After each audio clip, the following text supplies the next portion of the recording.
You can see here, and on a couple of other slides you'll be able to see this a little better, that's our existing export wood chip facility. Here's the proposed pulp mill.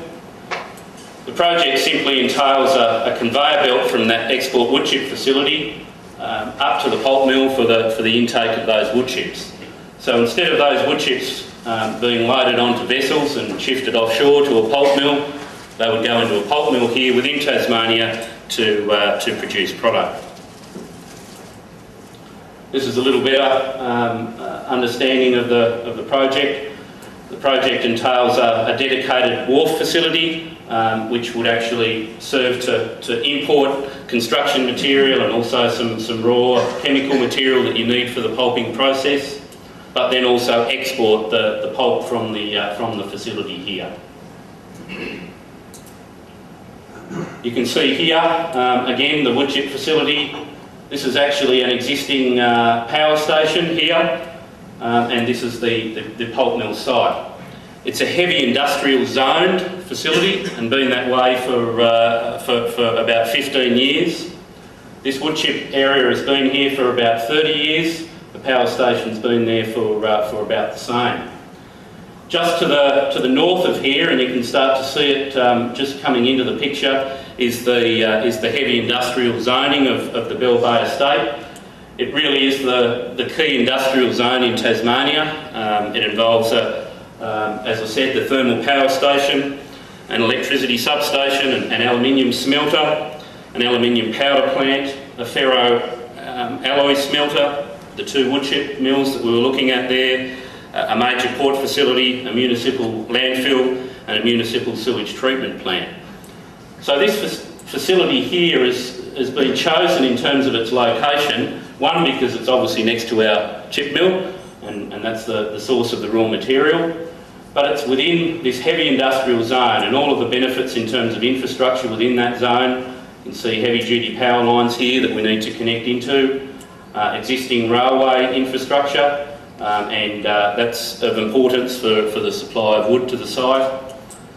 Existing Class 1 road over here. There's actually a natural gas pipeline that crosses the site just to the north of the facility, and obviously access to the deepwater port facility here. So it's an ideal location in a heavy industrial zone, and hence that's the reason that this area has been chosen. Well, what stage are we at within the assessment process for the mill at the moment? And I'll go back a little bit here and talk about what we've been up to for 3.5 or so years now to put forward this proposal and have this proposal assessed within Tasmania. I guess the project started with guidelines, which were guidelines for any new pulp mill that were developed by both the Tasmanian and the federal government. And those guidelines set the requirements in terms of emissions from a new modern mill and the requirements that any proponent putting a project up would have to meet. On the basis of those guidelines, we then spent about 18 months developing an integrated impact statement. That statement was lodged in July of 2006 with the Planning Development Commission within Tasmania. We spent about $40 million on the project to actually develop that integrated impact statement. It involved a huge work effort from key scientists looking at all aspects of this pulp mill development. The inputs, the outputs, predominantly the atmospheric emissions from the mill and the effluent emissions from the project. We produced a lot of documentation, and that documentation has been on display, as I said, since July in 2006. And our intent with that was to always ensure that we consulted the best experts to analyse this on scientific grounds, and we firmly believe that's the path that we've gone down, and it's demonstrated by the material that we have on show.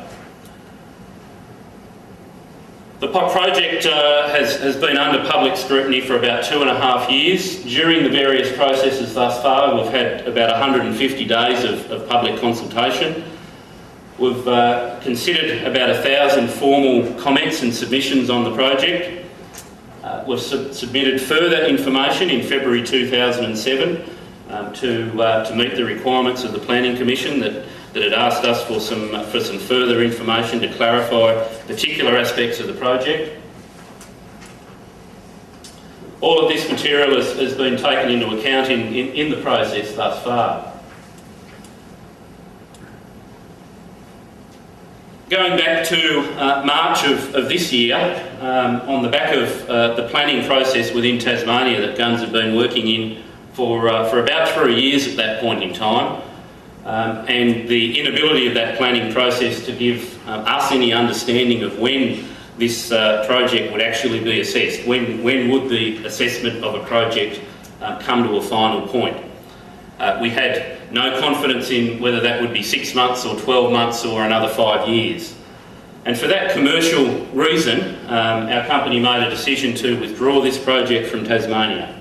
And we actively looked at alternative sites within the mainland and also offshore, and we started that process before we made that withdrawal. However, upon withdrawing from the Planning Commission process within Tasmania, the state government decided that this project was of significant merit to ensure that it didn't simply get lost in the mire of a planning approach within the state. And so the government went down the path of developing a specific Pulp Mill Assessment Act, specific legislation to review this project under a formal time frame, and that time frame was to do it by the end of August this year. They went and consulted with some international experts, Swaco Pick, pulp mill engineers, who they went and contracted to do a full assessment of the project. Also some social and economic consultants, ITS Global, to do the same thing. From the production of those two reports, which took a couple of months to be prepared, the regulators within Tasmania developed permit conditions, and those were permit conditions that the project would have to operate to. The draft permit was then tabled in the lower and upper house only a couple of weeks ago within Tasmania, and the permit's a very comprehensive document. It's about 500 pages long. It's the biggest permit that's ever been seen within Tasmania, and I think probably anywhere around the world, in terms of its requirements and the stringent nature of the requirements within it. That process was concluded at the end of August, with both the upper and the lower house giving a resounding vote of approval for the project, and effectively having assessed that project over quite a long period of time on scientific grounds. In parallel to that, we've had a federal government process of assessment going on for the project, and the project triggers the EPBC Act under 3 particular areas: listed threatened species and communities, listed migratory species, and Commonwealth marine areas. So the project has been, for the last 5 or 6 months, being assessed against the EPBC Act, specifically under that process. It was still being assessed under the federal government processes prior to that time, over the last couple of years, but upon our withdrawal from the planning approach in Tasmania, it needed to come specifically under this sphere. There's been various public comments through that process. We've prepared detailed material to respond to submissions through that process, and there's some documentation there, and there is some of these up at the back of the room, a detailed document if people want to get a full understanding of what's gone on with this project. That's probably a good place to go and have a look at.